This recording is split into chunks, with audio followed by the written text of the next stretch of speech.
Okay, let's go. It's time for Be Picked. When you're ready to move from clicks to clients, learn to be picked.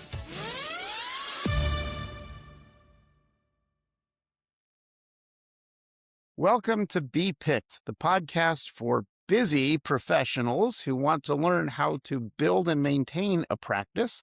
I am your host, Andrew Kolsky, and today we're speaking with Bob Doris, who is a revenue and conversion strategist. So, Bob, welcome to the show. Thank you, Andrew. Glad to be here. We love having people like you educate us about how we can build and sustain our businesses. So, let me start off with this. Because we're talking to professional service providers, lawyers, doctors, accountants, people like that, they have small practices. They're very, very busy. They have a lot of stuff going on, a lot of stuff on their plate. And now they got to do this horrible, terrible M-word marketing and getting themselves out there.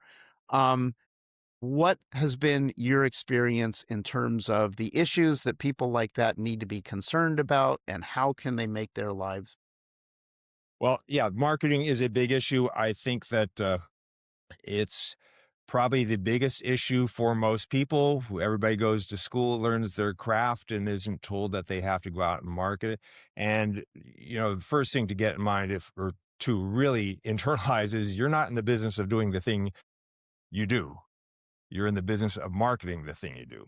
So you've either got to become a good marketer, partner with a good marketer, but you've got to find a way to get it done, because that is going to make all the difference. And marketing it's not like an afterthought. It's got to be the main thought. All right. So, having said that, what I would like to, if this is of interest to the listeners, what I'd like to do is to tell you the areas that basically there's two general areas you've got to think about. Since Okay. this is all about being picked, well, let's talk about how you get picked. So there's two areas. The first thing is the thing that you sell. Okay. The second area is how you sell it, and that's generally the structure of what you sell. And for most people, that's going to involve a website. Either it involves going from where people first encounter you, which could be paid ads, it could be social media marketing, and then your website, and then your checkout page, and you got different levels there. So there are many points, even if you have your offer right. There's many points along that flow where that flow can break or Mhm. it gets constricted. Okay. All right. So I will talk first about the offer itself, because that is probably where the most time should be spent and where I see most people messing up. It's probably the biggest thing that people struggle with. And then we'll talk about the structure, the funnel. Okay. Okay. So with the offer, the thing that you sell, if I were to summarize, I'll start off by summarizing it and then dig a little bit in. The biggest problem is having a vague offer. Okay. Now, I know that a lot of people watching this show have their small business owners, maybe they're attorneys or whatever. I work a lot with coaches and consultants, but I'm going to give you an example of probably the one that really sticks out the most is the life coaches. So life Okay. coaches, they talk about, I'm going to make you confident. I'm going to make you happy, right? That type of thing. That is vague. Okay. How do I know that I'm happier? How do I know I'm confident? Right. So if your offer, think about whatever it is. If your headline, if it's vague, if it's either one about you and not about the customer, right? Right. Or it's vague if it is about what they get, then if it's vague, then you're losing sales right off the bat. You're really going to struggle.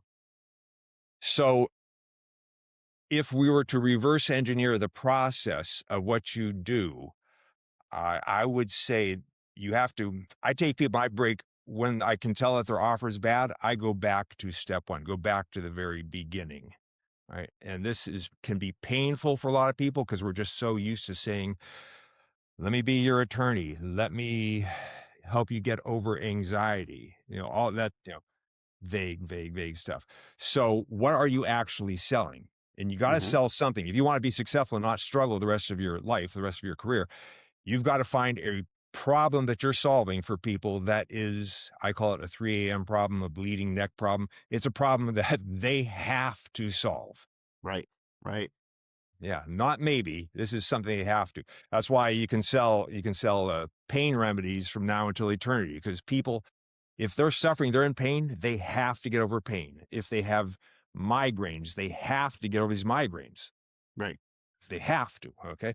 So Right. you've got to look at what is the thing that your clients have to get past. For if you're a let me see, a marriage counselor, well, they've they can't lose their wife or their husband. They've got to fix their marriage, right? Hmm. So you have to look for the 3 a.m. problem. You start with that. So step one, figure out the Okay. 3 a.m. problem. Okay. Okay. If you haven't done that, go back to square one. The next thing is you're not selling that, fixing that 3 a.m. problem. You're selling the most desirable result that comes from fixing that. Mm. Right. Okay. So if you look at, let's take an example of, let's say the marriage counselor, or, it's the only way, that's the niche a niche that I'm familiar with. Hmm. So yeah, I'm going to do counseling with you. Well, what results come from that? Well, first of all, you stay married. Yeah. You don't have to pay alimony, right? Right. Ooh, that one might even burn a little bit more, right? Yeah. Or your kids aren't going to be without a parent. Your kids don't Right. have. So there's multiple results that come from fixing one problem, Right. right? Right. So you want to list all the results come from fixing this problem, and then find the one that is the most compelling, and that's the problem you solve. Hmm. That becomes your offer. So let me translate this into an example, and you tell me if I'm following you. Let's say you were talking about sort of a marriage counselor here, and so I'm thinking to myself, maybe there's a divorce attorney who's listening to this podcast, and on one hand, they could be marketing themselves as, "Hi, I'm a divorce attorney. I do divorces." Pretty vague, pretty general, pretty, unspecific. The area where they could be marketing is, do you want to make sure that you keep in contact with your kids if your marriage breaks apart? Or Yes. um, do you, who gets to keep the house if we get divorced? These are the 3 a.m. problems that somebody is laying in bed unable to sleep because they don't know the answer to that, and it's causing all this anxiety, and it's causing them to really, just ruminate about the problem, and they're frustrated and they're confused and they're scared and they're lost.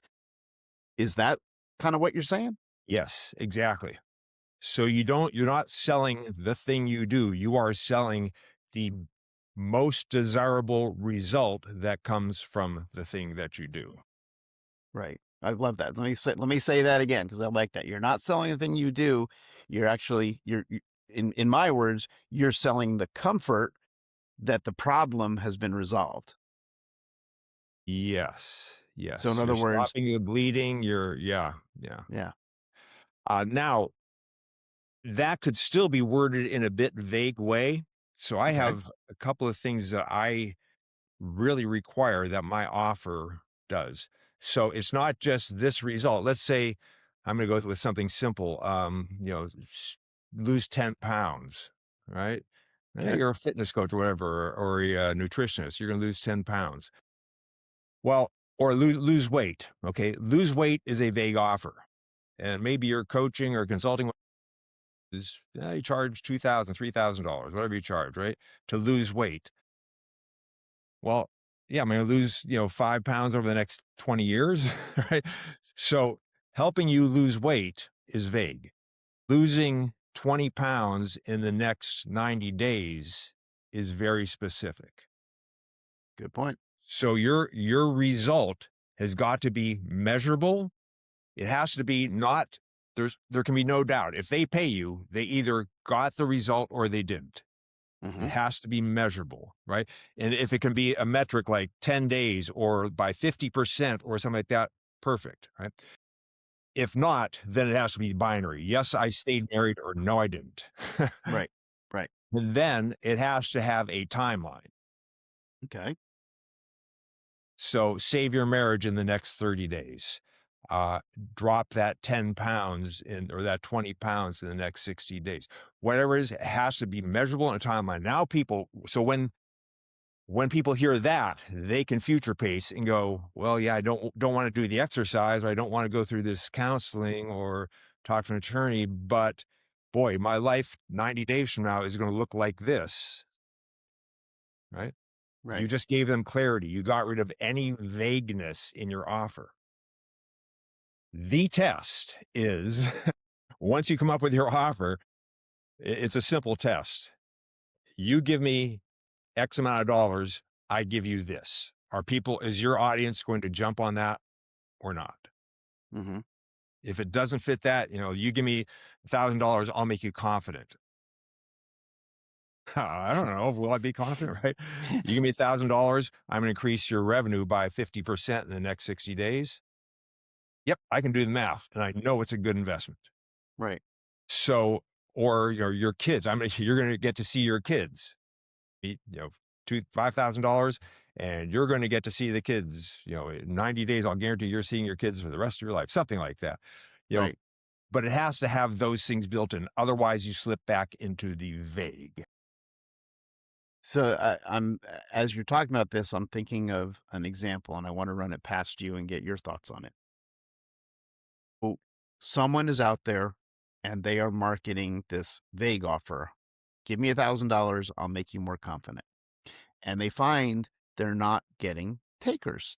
And they try to figure out, well, why am I not? Maybe I need to lower my price. So they start to lower their price. And they figure if it's a lower price, I'll get more people. And they lower their price and they get a couple more calls, but they're not really getting clients.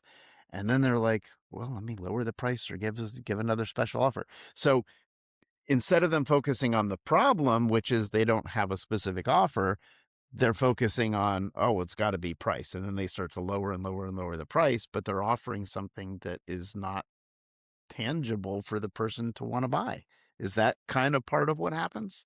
Yeah. And so what are the results? Confidence, maybe my lack of confidence is my 3 a.m. problem. I'm so timid, Well, what are the results that come from it?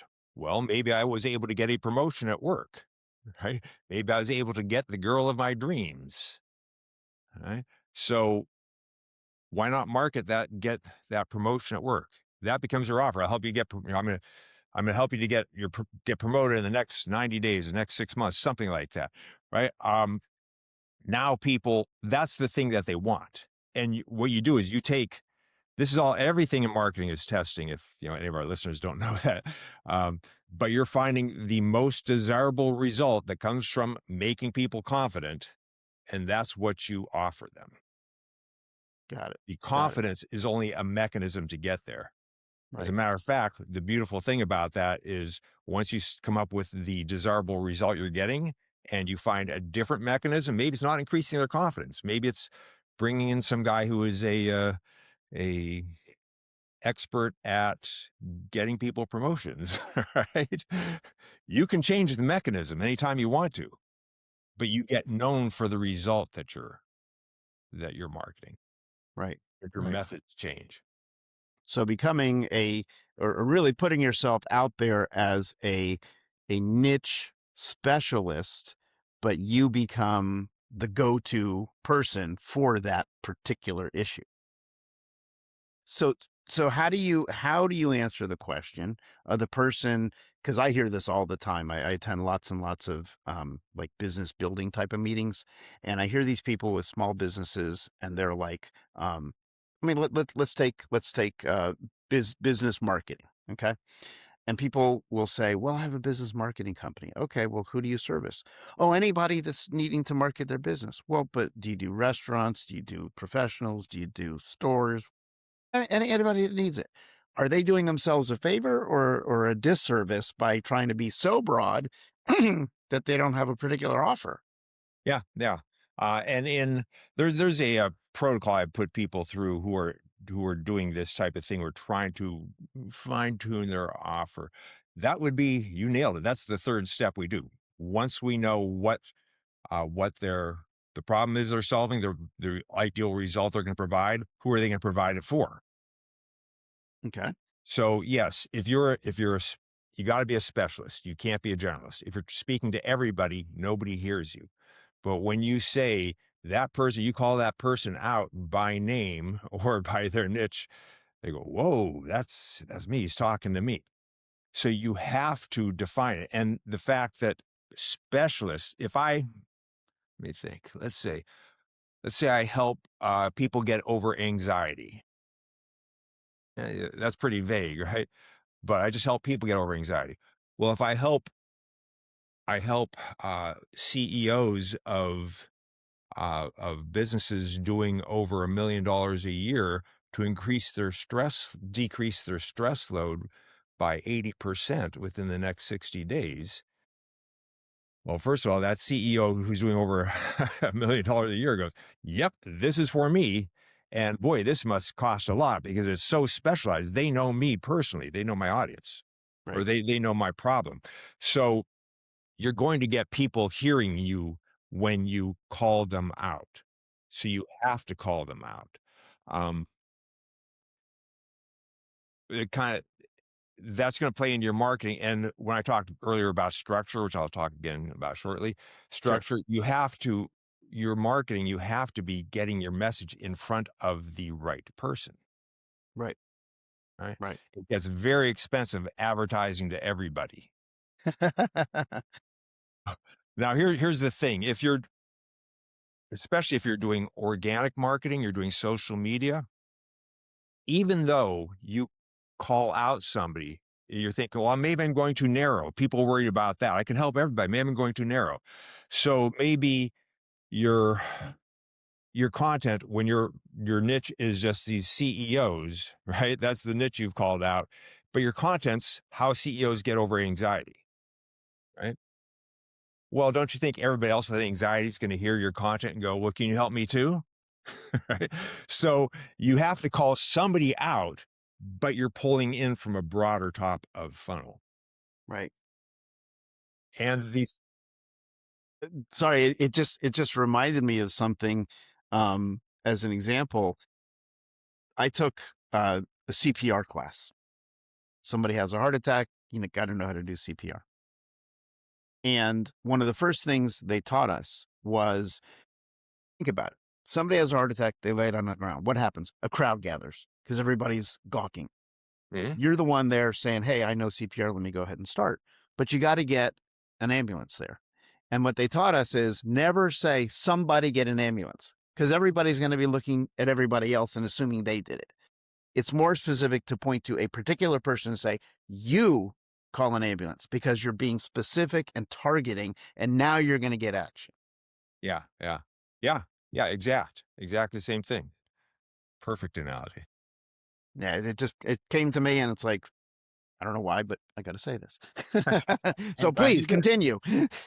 So, hopefully the audience here is following the structure here. So first thing we did was we defined a problem. Then we looked at the best result that comes from that most desirable result, a very specific, measurable, time-bound result, right? And Mhm. then who are we providing this for? Now we've got all this information, but now you've got to take it to market, right? Right. So that's where you may have heard of your marketing message.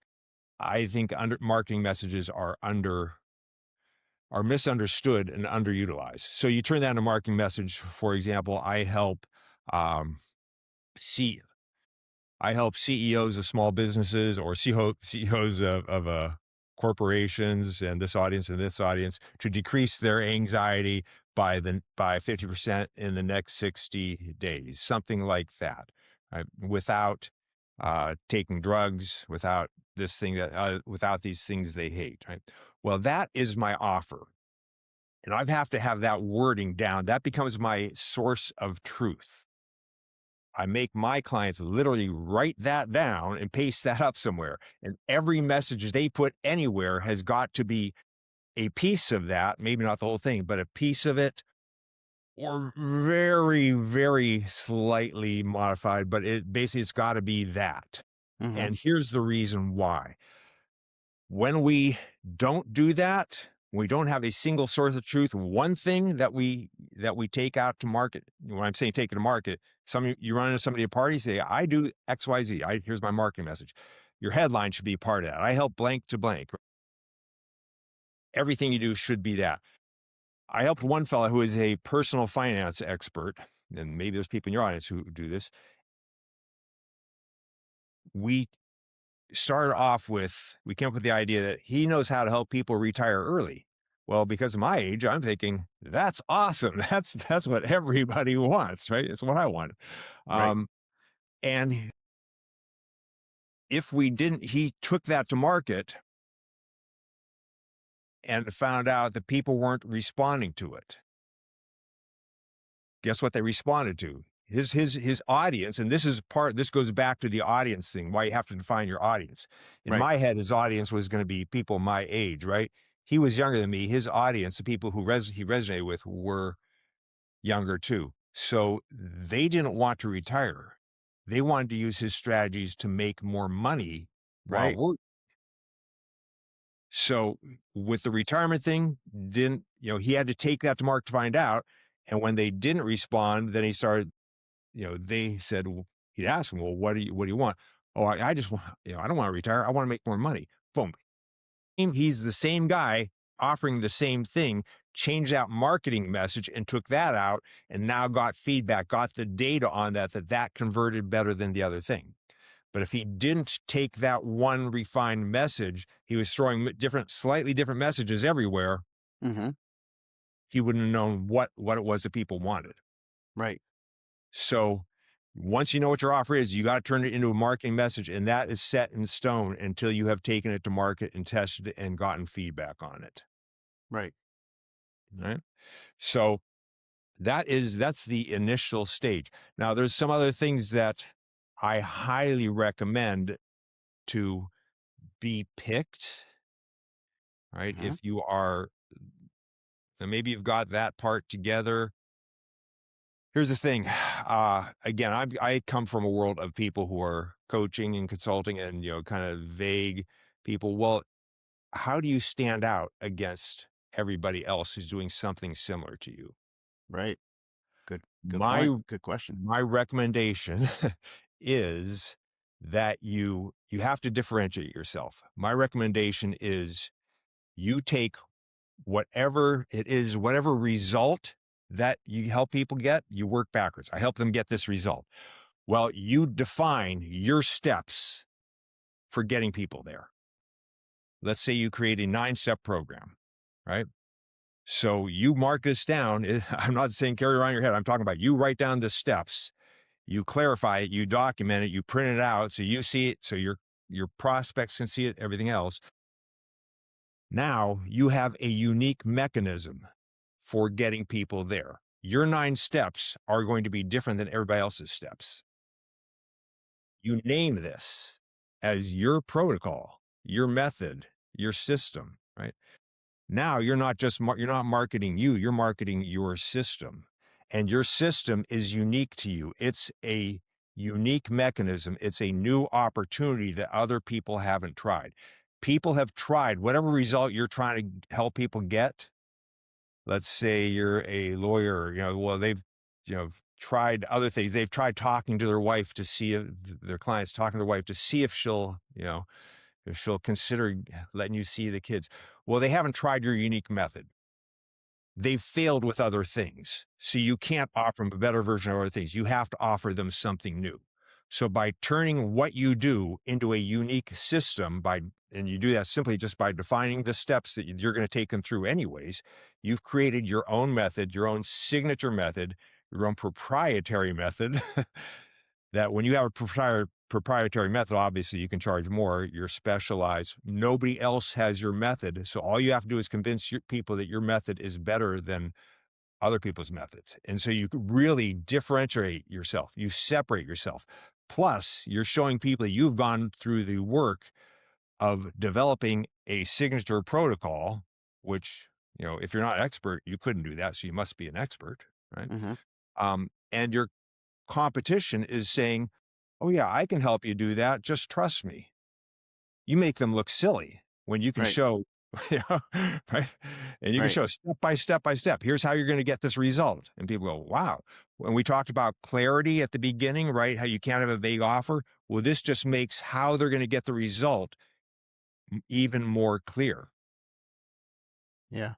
And an interesting way for people to really kind of get a good example of that would be, if you're listening to this podcast, go on Google, search for whatever it may be. Maybe you're looking for a life coach. Maybe you're looking for a counselor. Maybe you're looking for an attorney. Whatever it is you're looking for, search for whatever that is and see what comes up. And you're going to find there's a lot of people that practice each of these areas, but see what speaks to you. And I bet you the ones that speak to you are going to be the ones that follow what Bob is saying, the ones that have that uniqueness, the ones that stand out, the ones who have their own particular way of approaching this problem, as opposed to just another attorney, another coach, another dentist, whatever it may be. Yeah. Yeah. So there's so many benefits to that, uh, that I could probably spend an entire podcast talking about the benefits of doing that. But I highly recommend taking what you do, turning it into your unique system and selling that as a system that immediately differentiates you. Right. Right. I'm sure we are more than halfway through this With podcast. Maybe we segue it over into the structure of how you sell. Yeah, let's do that and make sure we get it in. Okay. So this is hugely important. This is probably um, where I shine, although I definitely am able to help people define what their offer is to and turn it into a their own program. So the structure, you're starting with wherever people hear about you, which may be an ad, a banner, or wherever, all the way through, if you're using sales pages, through your marketing funnel. Now, there's different places where it's going to break down. What I do personally is I look for, there's always going to be a primary place, right? If you think of your marketing funnel as being literally a flow, and think of a pipe, right? Well, if a pipe is constricted tight in one place, that is what you've got to fix. And it may be constricted tight in a couple of places.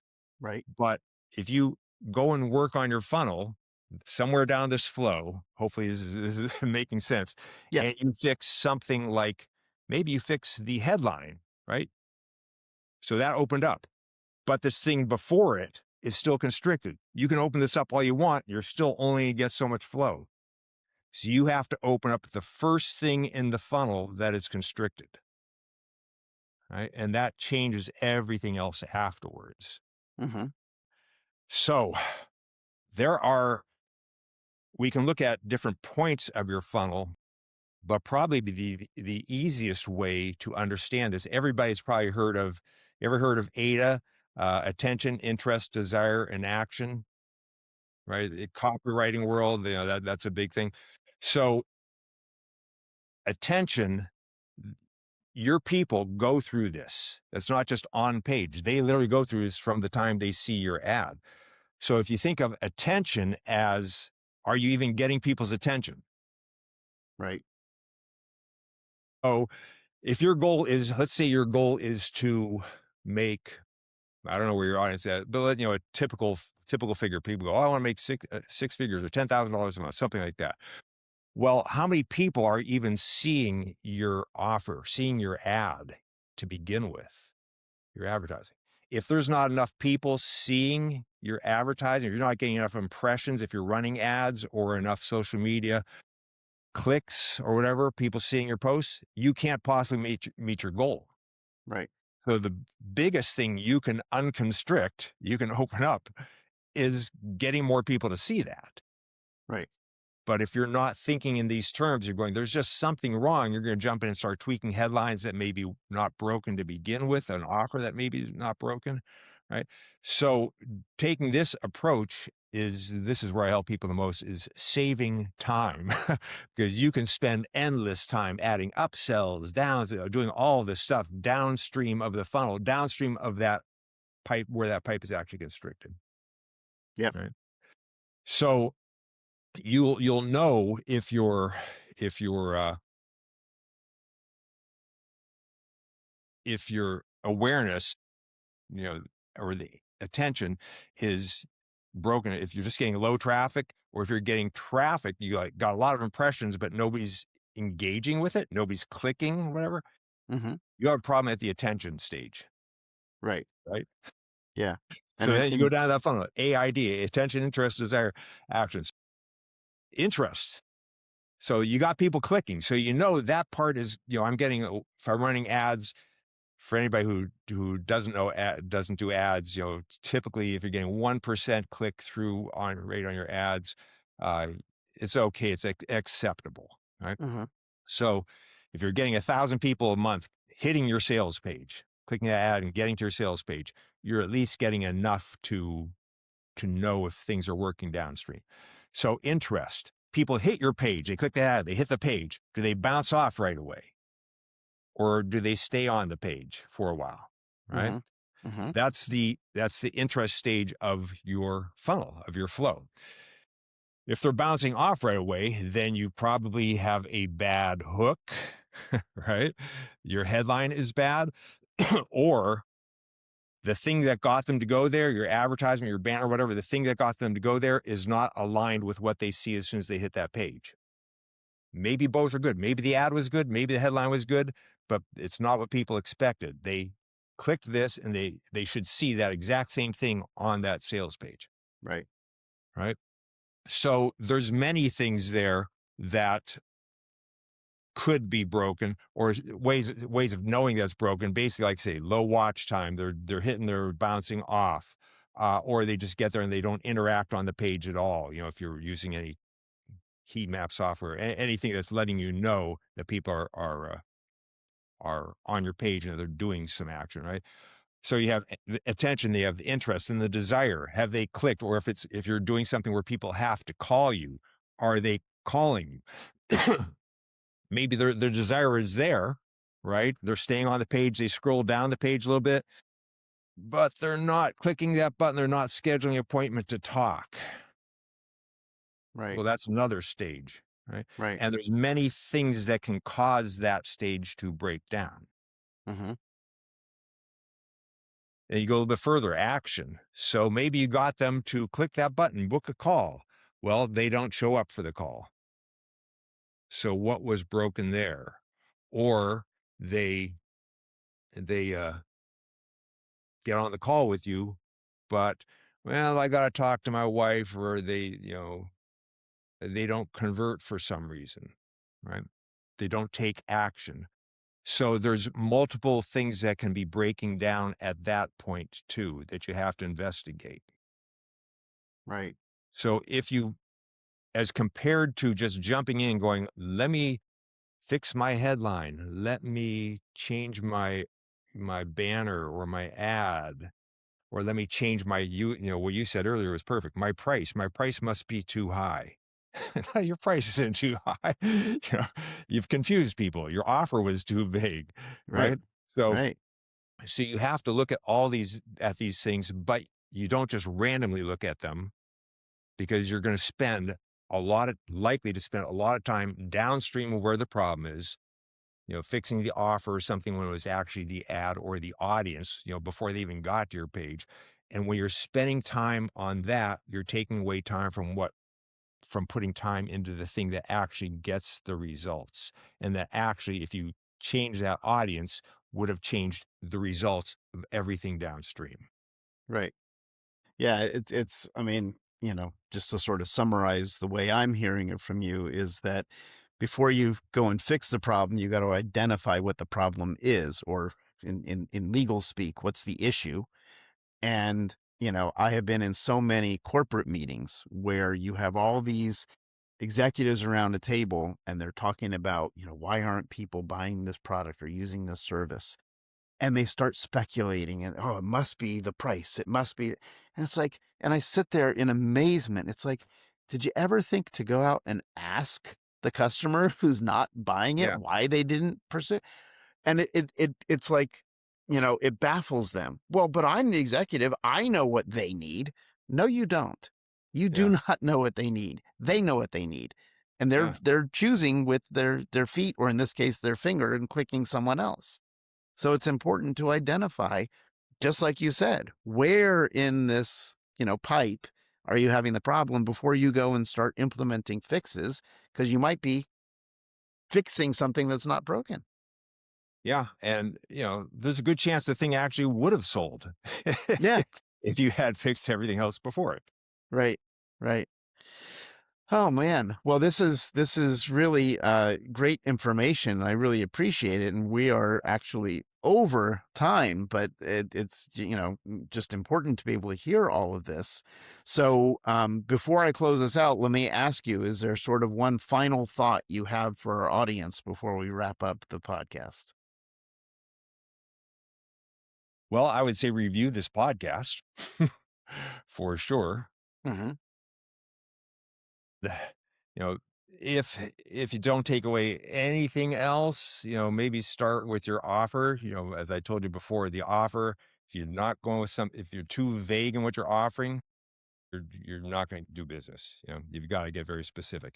But all of these things are very important. If people want to reach out to me, talk to me about it, I can give you more direction. Fantastic. Well, thank you so much. This has been Bob Doris, and we appreciate all the information you had to share. You can visit us at our website, www.bpicked.com, and you'll find links to this podcast and articles related to this information and all of our other podcasts and articles. Anything we can do to help you to build and maintain your business is what we're all about. So please join us on additional podcasts that come up each week. And we wish you success in your business. And Bob, thank you so much for joining us. Thank you. And if I can help people, if they would like to reach me at bobdoris.com, that's Bob, Dorris, feel free to go there and we can chat. Fantastic. Thank you for sharing that. All right. We will see you on a future Be Picked podcast. If you are enjoying this content, please like and subscribe. Thank you.